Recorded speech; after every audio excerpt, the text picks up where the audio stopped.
हम लोग आज के दिन ज्यादा सेलिब्रेट नहीं करेंगे, ज्यादा शोर शराबा नहीं करेंगे, सिर्फ और सिर्फ मैच पे बात करेंगे। क्योंकि हमारा जो एम है वो एक मैच जीतना नहीं है, हमारा एम बेसिकली ट्राई सीरीज जीतना है, हमारा एम एशिया कप जीतना है। सो आप ये कह सकते हो कि आपने अपने मिशन का आगाज बड़ी शानदार तरीके से किया है। Salman Ali Agha and his man looked very well in the ground, बेहतरीन क्रिकेट खेली है, लेकिन ये सिर्फ और सिर्फ आपने पहली सीढ़ी चढ़ी है। इसी तरीके से आपने अब अगले एक महीने तक खेलना है एंड ये 2 ट्रॉफीज लानी है। लेकिन दूसरी तरफ मैं ये बात बोलूंगा, सेलिब्रेट ना करने का मतलब ये हरगिज नहीं है कि हम लोग उनको जवाब ना दें जिन्होंने पिछले 15 दिन से नाक में दम करके रखा था, जिन्होंने पिछले 15 दिन से ऐसा हवा मचा के रखा था और हर पुरजोर कोशिश कर ली कि हमारी टीम को, जो कि दुबई में थी उस वक्त ट्रेनिंग सेशंस कर रही थी फॉर दिस ट्राई सीरीज, उसको किसी तरीके से धक्का मार के नीचे गिराया जाए। वो एक्स क्रिकेटर्स शोएब अख्तर जिन्होंने बोला 120 नहीं बनेंगे इन लोगों से, जाएं शारजा के ग्राउंड में, बन गए 120 नहीं बल्कि 180 बना दिए। अब क्या जवाब है आपके पास? इसलिए बोलते हैं कि जब बोलो तो उससे पहले अपने लफ्जों को तोलो। तो क्योंकि जब आप बोल देते हो ना तो उसको कवर करना और ज्यादा मुश्किल हो जाता है। राशिद लतीफ जिनके मुंह पे ये तक आ गया कि बाबर आजम सलमान अली आगा से एक टांग पे भी बेहतर है, ये सलमान अली आगा जिसने आपकी टीम को आज बिल्कुल मुश्किल सिचुएशन से निकाल के सिर्फ और सिर्फ एक अच्छी पोजीशन में नहीं डाला बल्कि कप्तान वाली बारी खेली है फ्रॉम द फ्रंट। बल्कि आपकी टीम, मैं क्यों बोल रहा हूं, आपकी जो टीम है और आपका जो काम है वो हम सबको दिख रहा है। आप किसके अंडर काम कर रहे हैं, किस एजेंसी के अंडर काम कर रहे हैं, किसका साया, छतरो साया में आप काम कर रहे हैं, वो सब हमें दिख रहा है। लेकिन हमारी टीम को सलमान अली आगा ने एज अ कैप्टन किसको चार्ज किया? राशिद खान को। उसी राशिद खान को जिसने बाबर आजम के पूरे करियर में नाक में दम करके रखा, उसी को चार्ज किया। अब सॉरी बोलेंगे आप सलमान अली आगा को जो इतनी हार्श स्टेटमेंट आपने उनके बारे में दी कि वो एक टांग पे भी अगर बाबर आए तो वो सलमान से बेटर है? आप सॉरी बोलेंगे इस पूरी टीम को जो आपने फ्लोरिडा में मैच जब हारे थे हम अपना सेकंड T20 तो आपने लिखा था क्रिकेट डाइड इन फ्लोरिडा।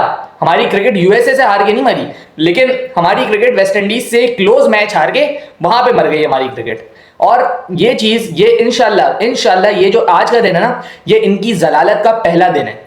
अगला एक महीना ये इसी तरीके से जलील होंगे। ये हमारी टीम के हाथ में परफॉर्मेंस है और हर मैच में ना इनकी जलालत तय है। ये आप बात लिख लें यहाँ पे, अगला एक महीना इतना जलील होंगे कि इनके वर्ड्स फॉर क्रिकेट अनवैल्यूएबल हो जाएंगे। और ये जो चीज है ना ये आपके सामने आएगी, क्योंकि आप जो है अपने कंट्री के लिए नहीं बोल रहे, आप एक स्पेसिफिक बंदे के लिए बोल रहे हैं। आप किसके लिए काम कर रहे हैं वो हम सबको दिख रहा है। तो ये आपका पहला दिन था जलालत का, ये बात आप याद रखें। जितने भी 5-6 थे, Basit Ali, Shoaib Akhtar, Rashid Latif, doctor Numan Niaz, Tanvir Ahmed the king, उनके अलावा तो ये लिस्ट पूरी नहीं होती है। सो ये जो है इनकी जलालत का आज ये पहला दिन था। अगला एक महीना 28 सितंबर तक इंशाल्लाह ये लोग तो दुआ कर रहे होंगे कि पाकिस्तान हारे मैचेस, पाकिस्तान जीते ना, वरना तो इनकी दुकानें जो है ना उस पर लात पड़ जाएगी, इनकी रोजी रोटी खराब हो जाएगी अगर पाकिस्तान जीत गया ये मैच। और मैं यही दुआ करूंगा कि यहां पे पाकिस्तान जीते ताकि इन लोगों की जो एक्सपर्ट ओपिनियन है ना उसकी पोल खुले जरा ये है क्या चीज। अब बात करते हैं आज के मैच पे। सो अगेन इसलिए बोलता हूं आपको हमारे मैच के प्रीव्यू देखा करें। कल हम लोगों ने यही बात की थी कि यार यहाँ पे ना फ्रेश फिगर्स जली हैं, तो पहले 4 से 5 मैचेस आपको जब देखोगे ना आप तो आपको वो वाले मैचेस 175-180 के दरमियान वाले मैचेस मिलेंगे।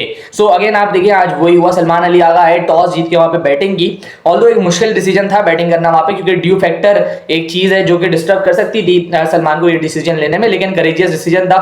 वहां पे बैटिंग करने के लिए आए एंड जो कैमियो खेला साहबजादा फरहान ने, उसने बेसिकली बेस डाली, बहुत छोटा सा था, 10 गेंदें खेली, 21 रन किए, लेकिन वो बेसिकली आपकी बेस थी। क्योंकि आपने देखा पावर प्ले के बाद जो था ना बॉल किस तरीके से ग्रिप कर रहा था इनटू द सरफेस, हम सबने देखा। जो बॉलर विकेट के अंदर बॉल कर रहा था, स्लो कटर्स कर रहा था, उसका बॉल लाजमी ग्रिप कर रहा था, बहुत ज्यादा मुश्किल हो रही थी। एंड अपार्ट फ्रॉम साहबजादा फरहान उसके बाद सलमान ने अच्छी नॉक खेली है। बीच में आप देखें साइम अहमद फखर जब खेल रहे थे बहुत ज्यादा मुश्किल हो रही थी दोनों को टाइम करने में बॉलिंग, एंड वो इसी वजह से था कि आपके पास जो थी विकेट वो थोड़ा सा ग्रिप कर रही थी, जैसे बॉल पुराना होता चला जा रहा था। सो इस कॉन्टेक्स्ट में अगर मैं बात करूं तो साहबजादा फरहान जिस तरीके से बॉल्स को मिडिल कर रहा था, स्पेशली पहले ओवर में 2 गेंदें डॉट कराई फारूकी ने, लेकिन फिर अगेन निडर रहा, अपने गेम पे रहा, उसको सामने छक्का मारा। फिर अजमतुल्लाह उमरजई को एक बॉल आउट होने से पहले जो छक्का मारा उस पर भी बड़ी अच्छी टाइमिंग थी उसकी। उसके बाद आउट भी जब वो हुआ वो वाले शॉट में भी टाइमिंग लाजवाब थी उसकी। So he was looking in a phenomenal touch, और जो छोटा सा कैमियो था लेकिन बड़ा इंपैक्टफुल था। एंड उसने बेसिकली ना एक बेस बनाई, एक बेस प्लेटफॉर्म तैयार करके दिया जिसके ऊपर फिर इन बाकियों ने काम किया। और उसके बाद अगर आप किसी भी प्लेयर को देख लो, भले वो फखर जमान है, भले वो साइम अयूब है, कोई भी कंफर्टेबल लगा नहीं विकेट पे। ऑब्वियसली पावर प्ले के बाद बहुत ज्यादा मुश्किल हो रही थी। मुजीबुर रहमान ने बड़ा अच्छा स्पेल किया with in the power play even. उसके बाद जब राशिद आया पहले 2 ओवर उसने भी बड़े शानदार किए। नबी वाज आउटस्टैंडिंग, सारे बॉलर्स में से सबसे अच्छा नबी था। एंड उसका आर्मर, वो जो 2 आर्मर उसने किए हैं, एक सलमान अली आगा को किया था एंड एक जो हसन नवाज को किया था, वो बहुत शानदार आर्मर थे यार। मतलब वो सिर्फ और सिर्फ आर्मर नहीं थे, इट वाज सॉर्ट ऑफ दूसरा जो कि दूसरी तरफ स्पिन भी हुआ, वो बहुत शानदार बॉल थी दोनों की दोनों। सो नबी was phenomenal with the ball, उसने बड़ा इंटैक्ट रखा रन फ्लो को। और जब तक वो बॉलिंग कर रहे थे वहां पे उन्होंने फखर जमान की क्रूशल विकेट भी लेके दी। सो वो बहुत जबरदस्त बॉलिंग कर रहे थे, अफगानिस्तान को गेम में रखा हुआ था उन्होंने। एंड आप देखो कि अफगानिस्तान मैच में आ गया था काफी हद तक। 10 ओवर के एंड में जब आप 3 आउट कर लो ऑपोजिशन के और 70-75 रन ऑन बोर्ड हो, तो आप समझते हो कि एक ऐसी विकेट पे जहां पे मेरे ख्याल से पार स्कोर आज के दिन 160-65 वाला था, वहां पे आप समझते हो कि अगर आप 150 तक टीम को रोक लो ना, सो आप इनटू द गेम हो, बल्कि सुपीरियर हो, विनिंग चांसेस आपके ज्यादा हैं। सो जब तक वो बॉलिंग कर रहे थे जब तक बहुत शानदार था। एंड उसके बाद विकेट्स भी रेगुलर बेसिस पे आ रही थी। लेकिन अच्छी चीज ये थी कि Pakistani were looking to score, out भी होते जा रहे थे भले, लेकिन हर ओवर से बाउंड्री लेना, हर ओवर में सिंगल डबल करते रहना, रोटेशन ऑफ द स्ट्राइक नहीं रोकी कभी भी। सो इन चीजों की वजह से बड़ी हेल्प हुई आपको। एंड आपका जो स्कोर था वो चलता रहा, भले आप आउट होते रहे। साथ साथ हम लोगों ने पहले ये देखा था कि जब पाकिस्तान के आउट होते थे 3-4, तो बिल्कुल रन फ्लो पे स्टॉप लग जाता था, वहां पे बिल्कुल डॉट डॉट डॉट डॉट शुरू हो जाती थी। एंड T20 क्रिकेट आपको इतना टाइम देती नहीं है कि आप वो डॉट्स को कवर करो। सो आप जब भी रोटेशन ऑफ स्ट्राइक करते हैं तो बहुत ज्यादा फायदे में रहते हैं। एंड फिर इसीलिए आप देखेंगे रोटेशन के साथ साथ जब बाउंड्रीज भी स्कोर की पाकिस्तान ने, सो कितना अच्छा स्कोर बनाने में कामयाब हो गए आज के दिन। 183 was a winning total on this wicket. और शारजाह हमेशा से जो है ना स्पिनर्स का गढ़ रहा है। एंड अगेन हम लोगों ने जैसे प्रीव्यू में भी बात की थी, अगेन अफगानी स्पिनर उन लोगों के खिलाफ आपने इतनी जबरदस्त बैटिंग की। So credit to Pakistan team. उसके बाद सलमान अली आगा की बात करना बनती है, जिस मुश्किल सिचुएशन में उसने स्कोर किया। आप हमेशा सोचते हो एज अ बैटर, जब आप उस मुश्किल सिचुएशन में होता है आप हमेशा सोचते हो कि यार किसी तरीके से इनके मेन बॉलर्स के ओवर खत्म हो जाए, फिर उसके बाद मैं दूसरों को टारगेट कर लूंगा। लेकिन सलमान ने जहां से अपनी इनिंग्स का आगाज किया वो था राशिद का over, their main bowler, their captain. उस ओवर में उसने जिस तरीके की बैटिंग की, ऑल्दो एक छक्का उसने बहुत शानदार मारा, एक बॉल उसको गंदा मिला था, लेकिन जो उसने स्वीप पे छक्का मारा था राशिद खान को पहला वाला, वो ऐसा छक्का था जिसकी वजह से राशिद की लाइन एंड लाइन में थोड़ी सी खराबी पैदा हुई। एंड वहां से जो मोमेंटम फिर पाकिस्तान ने पकड़ा, सो आखिरी 10 ओवर में 106 का स्कोर किया, जो कि मैच विनिंग साबित हुआ। तो सलमान अली आगा की बहुत शानदार बैटिंग मेरे ख्याल से।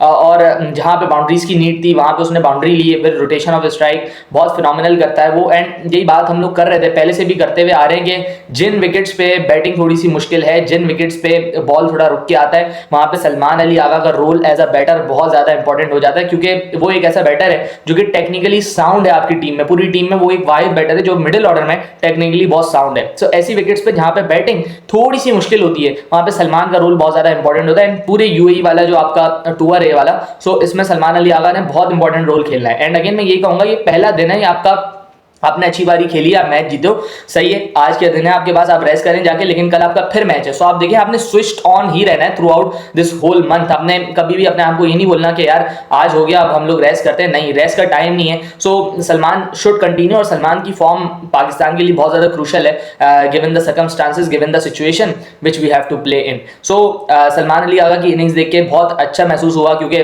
जो बातें थी कि ये प्लेयर जो है आपकी टीम में होना डिजर्व नहीं करता, ये आपका कैप्टन है और ये वो पता नहीं क्या ऑल फॉल बकते जा रहे थे एक्स प्लेयर्स और लोग, लेकिन उनको बहुत करारा जवाब, बहुत शानदार बैटिंग से जवाब दिया सलमान ने। और यही करता है अच्छा प्लेयर कि अपने बल्ले से जवाब देता है rather than with his mouth. उसके बाद आपको तारीफ करनी पड़ेगी मोहम्मद नवाज की बैटिंग की, क्या शानदार कैमियो उसने खेला। अगेन सॉर्ट ऑफ हाफ ज्यादा फरहान इनिंग्स, लेकिन वो आई कब, वो आई मिडिल ओवर्स में जहां पे आपकी टीम थोड़ा बहुत फंसी हुई थी, 4 आउट हो गए थे, फिर आए मोहम्मद नवाज एंड वहां पे सलमान अली आगा के ऊपर प्रेशर आने नहीं दिया। क्योंकि जब सलमान अली आगा जैसा बैटर खेल रहा होता है ना, सो इन जैसे बैटर्स के लिए बेसिकली चाहिए ये होता है कि दूसरे एंड वाला जो प्लेयर है वो भी स्कोर बोर्ड चलाते हुए रखे। अगर वो डॉट्स पे डॉट्स खेलेगा सो मुश्किल हो जाती है फिर सलमान अली आगा जैसे बैटर्स के लिए कंटिन्यू करना। लेकिन नवाज ने बहुत अच्छा सपोर्ट किया, वहां पे शॉट्स खेलनी अपनी, स्पेशली अजमतुल्लाह उमरजई वाला जो ओवर था उसके अंदर एक छक्का मारा, एक चौका मारा। सो वहां से मोमेंटम बेसिकली पाकिस्तान की तरफ शिफ्ट करने में बहुत बड़ा रोल था मोहम्मद नवाज की इनिंग्स का। सो अगर वो इस तरीके से बैटिंग कर रहा है, इस तरीके से बॉलिंग कर रहा है, सो पाकिस्तान ने बहुत अच्छा ट्रम्प कार्ड यहाँ पे इस्तेमाल किया नवाज की वापसी का। एंड मैं कहीं ना कहीं ये ना नवाज की वापसी का हामी मैं चैंपियंस ट्रॉफी में भी था इन प्लेस ऑफ खुशदिल शाह, क्योंकि Nawaz is lot better bowler then Khushdil Shah. Anyway वो पास्ट हो गया है, उसके ऊपर बात करना मेरे ख्याल से फालतू ही है। अब इसके ऊपर वापस आते हैं। सो यस, नवाज की इनिंग बहुत ज़्यादा अहमियत की हामिल, जिस तरीके से उसने बिल्ड की, उसके बाद लगा रहा एंड उसके बाद 11 बॉलों पे 21-22 रन करें तकरीबन। सो वो एक ऐसा था कि मोमेंटम शिफ्ट हुआ वहां से पाकिस्तान की तरफ। उसके बाद फ़हीम अशरफ का अच्छा कैमियो, जिन मैं समझूंगा कि ये जो मिडिल ऑर्डर था ना, इसकी पूरी मेहनत थी, जिसका निचोड़ आपको मिला 183, और ये बहुत अच्छा पार स्कोर इस मैदान पे आपने लगाया।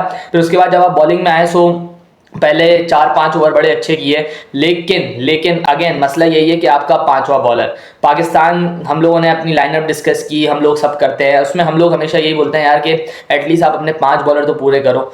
लेकिन पाकिस्तान अपने 4 मेन बॉलर्स एंड देन एक जो कोटा होता है वो हमेशा पार्ट टाइमर्स से करवाता है, ऑलराउंडर से करवाता है, जो ना टारगेट कर सकती है बड़ी टीम्स। हमेशा आप ये बात याद रखें, अगर इंडिया से मैच है आपका, इंडिया जैसी टीम नहीं छोड़ेगी राना फ़हीम अशरफ को, साइम अयूब को, सलमान अली आगा को विद द बॉल। अगर वो बॉल पे आए सो दे विल 110% टारगेट, और मोस्टली चांसेस यही हैं कि वो सक्सीड कर जाएंगे, क्योंकि ये लोग आप डिपेंड नहीं कर सकते यार सलमान अली आगा पे बॉल के साथ, आप डिपेंड नहीं कर सकते फ़हीम अशरफ पे। फ़हीम अशरफ ने जब बॉल पकड़ी in the power play, Rahmanullah Gurbaz जो कि उससे पहले बहुत ज़्यादा मुश्किल में लग रहा था शाहीन की बॉल्स खेलते हुए, लेकिन उस ओवर से उसने फ्लो पकड़ा, उस ओवर के बाद वो बहुत डेंजरस लगना शुरू हो गया था। सो आज भी आपके 4 ओवर्स ने, जो कि पार्ट टाइमर्स ने एंड फ़हीम ने मिलकर किए, उन 4 ओवर ने आपको 42 कॉस्ट किए।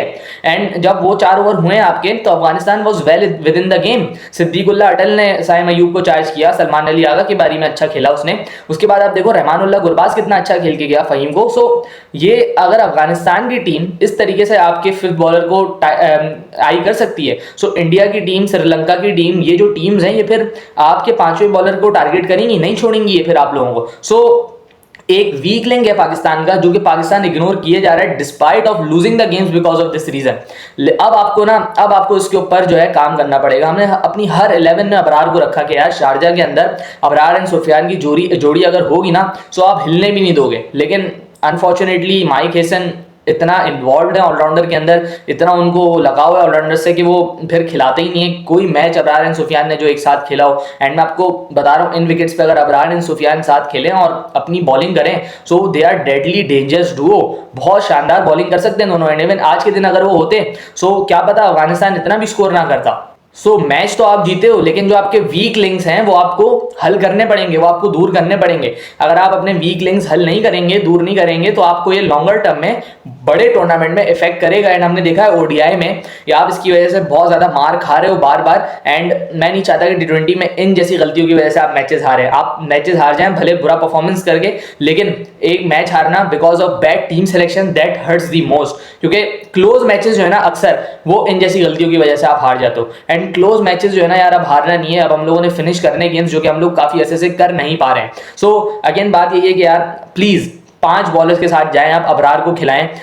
You need to go with Abrar Ahmed. आपको शारजा की विकेट्स पे स्पेशली अबरार एंड सुफियान बहुत मसला करेंगे ऑपोजिशंस के लिए। मैं उम्मीद करूंगा कि थोड़ा सा जो है ना सलमान अली आगा भी इस बारे में सोचें एंड खिलाएं यार, अबरार को चांस दें। अबरार एंड सुफियान दोनों बहुत ज़्यादा लीथल कॉम्बिनेशन बना सकते हैं। उसके बाद अगर मैं बात करूँ अपनी फास्ट बॉलिंग की, Haris Rauf apart from that 1 over he was quite good, और जो उनका विकेट मेडन था, डबल विकेट मेडन, उसने बेसिकली मैच का पासा पलटा। वरना उससे पहले दरवेश और सिद्दीक की जो पार्टनरशिप लग रही थी वो भी क्वाइट गुड पार्टनरशिप थी, रन्स निकले जा रहे थे। लेकिन वो जो ओवर हुआ ना, उसके बाद से जो स्टैंप लगा है रन्स और रन फ्लो पे, बेसिकली उसके बाद अफगानिस्तान कभी उठा नहीं है। राशिद को क्रेडिट देना पड़ेगा कि उसने थोड़ी बहुत फाइट दिखाई, लेकिन अगर हम लोग ओवरऑल एनालाइज करें, सो वो जो ओवर था that changed everything, that changed the complexion of the game.